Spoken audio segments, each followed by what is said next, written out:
Do you need dysphoria to be trans? Well, a lot of people actually view this in a few different ways. Is yes, you do need dysphoria, and no, you don't need dysphoria. But what I feel is like people don't remember the definition of dysphoria. Dysphoria, I'm guessing, I don't know, I'm not them, but it's the discomfort with with a certain thing, like voice dysphoria. You're uncomfortable with the pitch of your voice or whatever. Height dysphoria, you want to be taller or shorter. Which I want to be taller. But the problem is that not everyone understands that, and if you don't want to be called she and you're a trans man, and you prefer to be called he, him, or they, them, or whatever pronouns you go by, that is dysphoria. People don't always understand that, so I'm assuming that might be where they're not getting it and being like, you don't have dysphoria.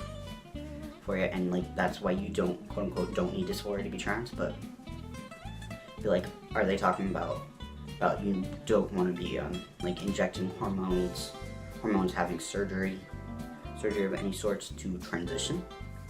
Because that's not needed because everyone's transition is different, and so it's all about how their personal view is and their comfort level. So whereas I feel yes, you need to have dysphoria to transition, but it's like it can be dysphoria when somebody calls you the wrong pronouns, or your birth name.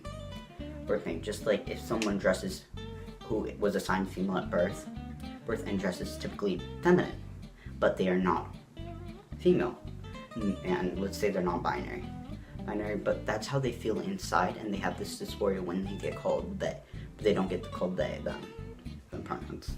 That's dysphoria. Like they typically dress feminine because they like that type of dress. They don't want to be really calling it that it's a girl's dress. It's their dress. That's just how it is, and it's their view of how they like to be showing their identity and who they are. Whereas I'm like pretty much these stereotypical male t-shirts, male bottoms, and all that stuff because I don't like how stuff fits me, and that's dysphoria for me. Is how clothes fit me, because I'm like, I don't like showing off the curvies. I don't like that. It's dysphoria for me, and that's how you can have dysphoria. Be like yes, also there's like unisex shirts, which would pretty much be this shirt. I'm kind of mad that they're missing a few people. Like sure, Superman, Flash, and Batman, but where's Wonder Woman? No ladies representation in the Justice League, which there is.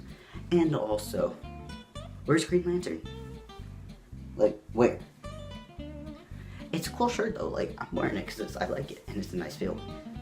And also, I like the cut and all that stuff. And like, it's all about comfort level on like, if you have dysphoria or not. Not because I believe yes you do, but dysphoria is defined differently per person. Hence why some people will be like, no, you don't need to have dysphoria. But then I'm like, if you have voice dysphoria, yeah, sure, you have if you're uncomfortable with your voice, yeah, that's voice dysphoria. Height dysphoria. For how your clothing fits you is dysphoria, because like we can't always help how our body fits us. Like if you are like pretty flat chested, or if you're like unfortunate and you have a chest and you're a trans man and you're comfortable with it, who cares? That's a different dysphoria. If you like your chest, if you don't like your chest, it's all you. It's how uncomfortable you are with other things, which is your other dysphorias. Because like it doesn't matter what I think. It matters what you identify as to the end of the day. Is if you have dysphoria, you have dysphoria. Like I can't police you and saying you don't have dysphoria because you're comfortable with your voice being considered more quote unquote feminine and all that stuff. So it's not my place to judge you. It's your place to fit into how you ever identify. I don't care if you don't even fit into a box or anything. It's you, not me. So I can't really say that for sure. But I feel like yes, you do have to have dysphoria to be trans because of the fact that dysphoria is actually more broader than some people think it is, and they're like definites because if you don't want surgery and if you don't want hormones and all that stuff, so then you don't have dysphoria. Is what some people think. No, it's not. No, straight up, no, it's not. No, but some people do think it is that way, so then it's just, that's, I feel, where the you have to have dysphoria to be trans is like originated from, compared to what dysphoria actually is, and why people are like, you don't have to have dysphoria. But my opinion is, yes, you have to have dysphoria, but what is dysphoria? Because it's not being called your name, it's not being called the correct pronouns, it's just being uncomfortable with how you're talked to, like, if you, like, uncomfortable with how you have to dress because you quote unquote have to like dress how people expect you to, or whatever.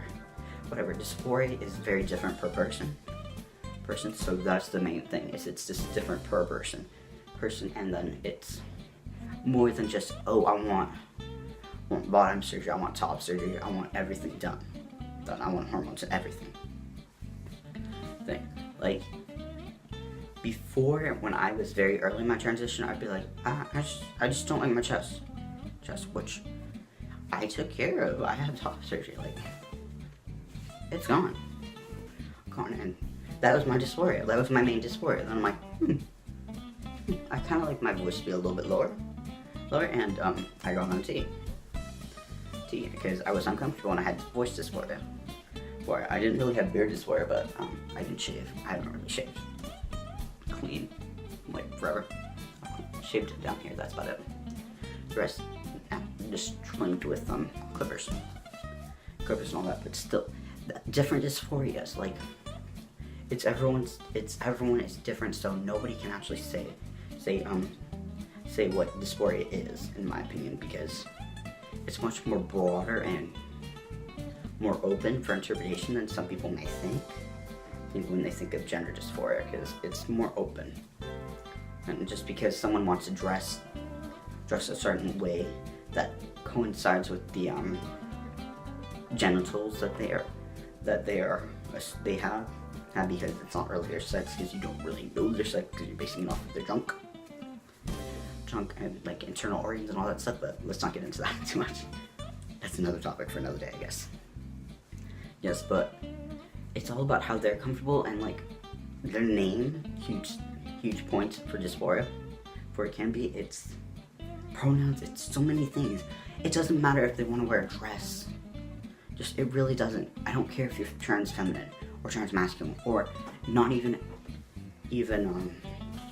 binary. It's like, it's up to you on how you identify, because I'm not identifying. And identity police, yeah, that's it. It's all you who's actually saying, like, yeah, I'm kind of dysphoric and I don't like being called she, her, but I don't want to be called that he, him. They, them works for him. That's dysphoria. They may not be like, don't call me that, because everyone's different. I would, because I'm a loudmouth. But everyone is different, so that's the big thing, is that. So, in my opinion, yes, you do need dysphoria to be trans, but dysphoria is very different from what people are thinking of the black and white terms, from my opinion. As what I said, surgery, hormones, then the quote-unquote full transition, which it's not. So yeah, you do need dysphoria to be trans, but dysphoria is not what you guys originally thought, I guess. So yeah. So that's my thoughts on, do you need to have dysphoria to be trans? Okay.